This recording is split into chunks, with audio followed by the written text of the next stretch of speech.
pense que ça a compris. Hein. Et donc, il faut surveiller Job. l'espace.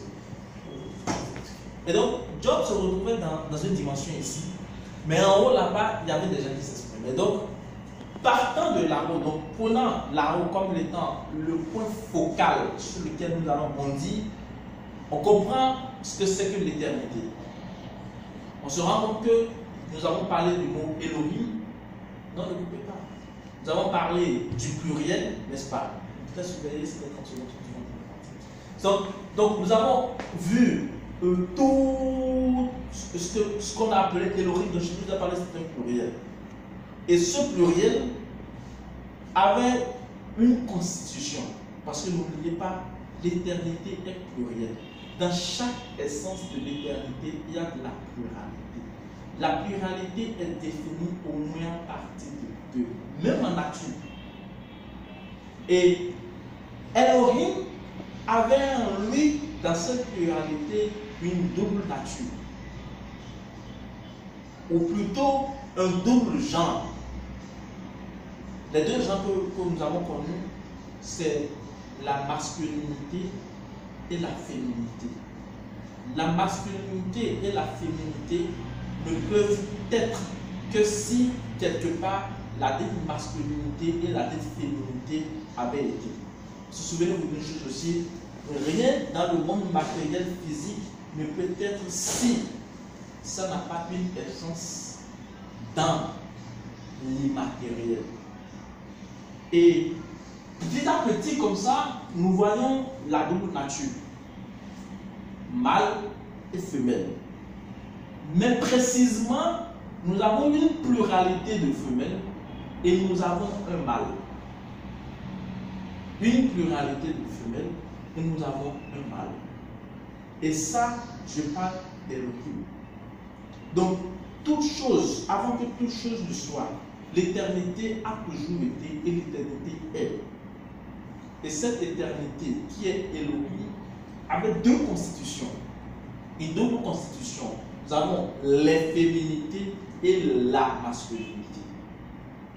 Mais comment est-ce que nous avons su qu'il y avait les féminités et la masculinité? C'est lors de l'expression. C'est l'expression qui révèle quelque chose. Une chose non exprimée n'est pas connue. Aussi longtemps que l'expression n'est pas faite, vous ne la connaissez pas. Suivez-moi attentivement parce que à partir de cette expression, je vais vous dérouler le tapis de la création et je vais vous montrer l'arrangement politique qui a été orchestré et qui a permis d'animer la vie politique terrestre ou de l'unité. Et donc, cet être-là se suffisait. Il devait être la personne, puisqu'il n'y avait personne. Il est. Mais en lui, il y avait tout un ensemble de programmes. C'est comme un ensemble de scripts, un ensemble de tout le programme, de tout ce que l'être peut penser. Tous ces scripts étaient en lui. Tout était en lui. Même l'ultime pensée que le plus grand génie de l'humanité aura peut-être dans 1000 ans est un script qui est en lui. Mais il fallait faire dévoiler tout ça. Ce que l'humain dans le temps appellerait la magie était un script qui est en lui. Ce qu'on appellerait par exemple l'Avignon était un script qui est en lui. Ce qu'on appellerait la disparition, tout comme ça. Tout ça, c'est des scripts qui sont en lui. Absolument tout. Chaque chose, chaque démon, tout ça, c'est des scripts qui sont en lui. Donc, il veut faire connaître ces scripts-là. Il veut exprimer ces scripts. Et qu'est-ce qui va se passer? Il y aura une réunion. Il y aura une grande concertation. Et la grande concertation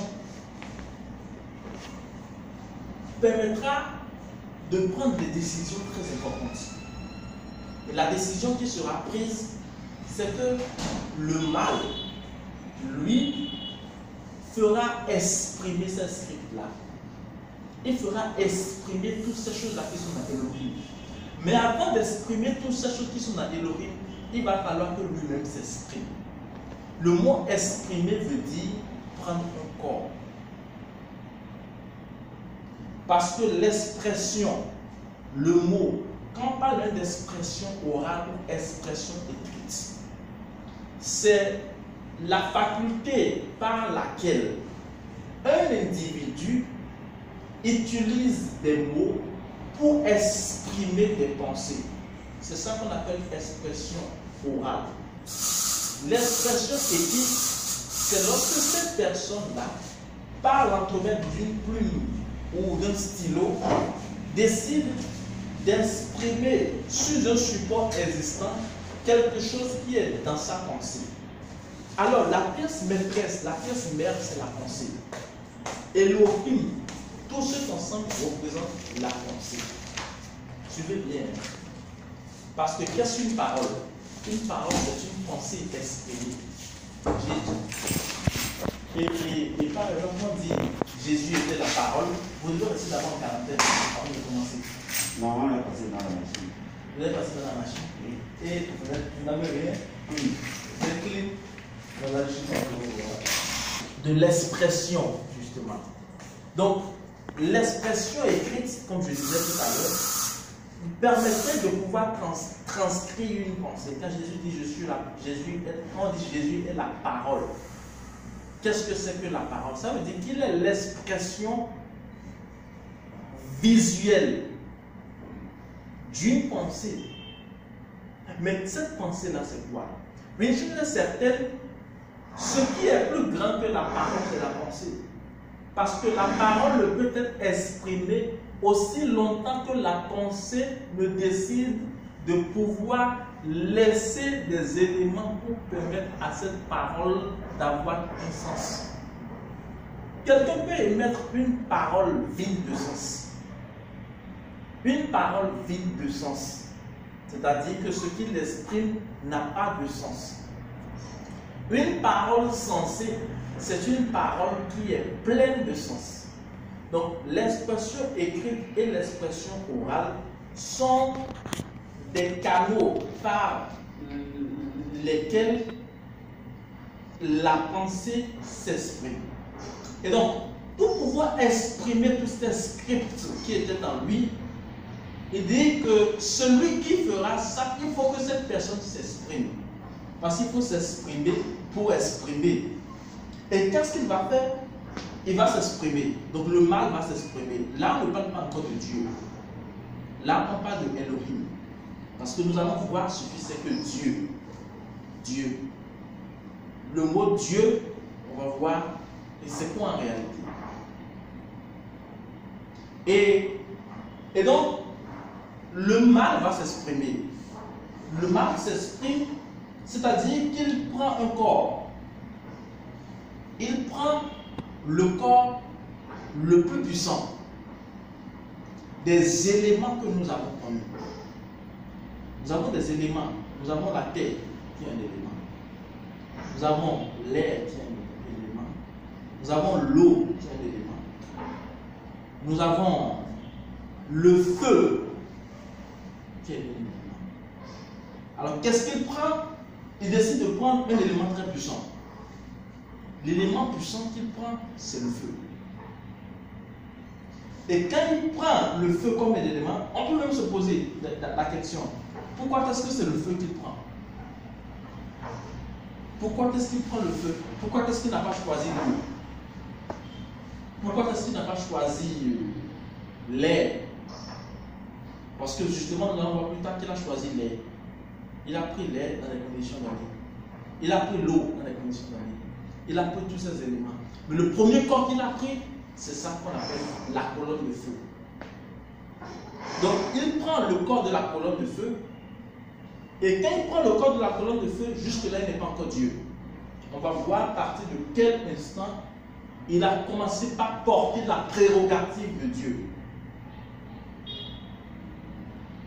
Parce que le mot Dieu, en simple connaissance, veut dire sujet à qui on voue une adoration. sujet à qui on voue une adoration.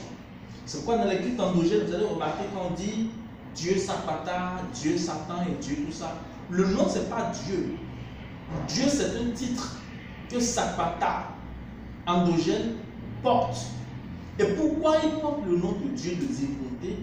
C'est parce qu'il y a des adeptes qui l'adorent. C'est le fait de lui vouer un culte qui lui donne cette capacité de Dieu. Vous suivez très bien. Ce qui fait que lorsqu'il était non exprimé, il ne portait pas le titre de Dieu. Aussi, il faut comprendre que l'expression ou le titre Dieu symbolisait une supériorité pour des adeptes. Parce que quand les gens vont faire un culte devant quelque chose, c'est parce qu'ils disent que nous sommes ceux qui te vénérons et la vénération vient du fait que nous te plaçons supérieur à nous. Et vous lui vouez un culte parce qu'il est au-dessus de vous. Et ce culte-là rentre également dans une expectative selon laquelle lorsque vous exprimez des prières, c'est-à-dire que lorsque vous exprimez des demandes, donc vous, l'inférieur, exprimez des demandes à l'endroit du supérieur, vous restez là dans l'expectative que ce supérieur puisse vous accorder les demandes que vous exprimez. Vous priez. Pourquoi vous priez? Parce que vous vous retrouvez dans une position d'intérieur. Le mot prière est un mot qui prend essence lorsque nous avons un inférieur et un supérieur. L'inférieur exprime dans l'expectative de pouvoir quitter son état actuel pour un état meilleur. Donc voilà encore un élément de la prière. Vous priez à cause de l'insatisfaction de l'instant. Parce que vous arrivez à concevoir dans votre esprit un idéal qui devait être atteint et qui n'est pas encore atteint. Et l'expression de la prière, c'est dans le but que cet idéal puisse être atteint via la concrétisation de la prière que vous exprimez. Mais avant qu'il ne rentre dans le corps de la colonne de feu et qu'il était au milieu des autres, c'est-à-dire des autres pensées, le mot prière n'avait pas de sens. Le mot prière ne pouvait pas avoir de sens parce que là-bas dans Elohim, c'était une égalité parfaite. C'était pas là-bas, c'était pas de l'expression, mais c'était de l'air.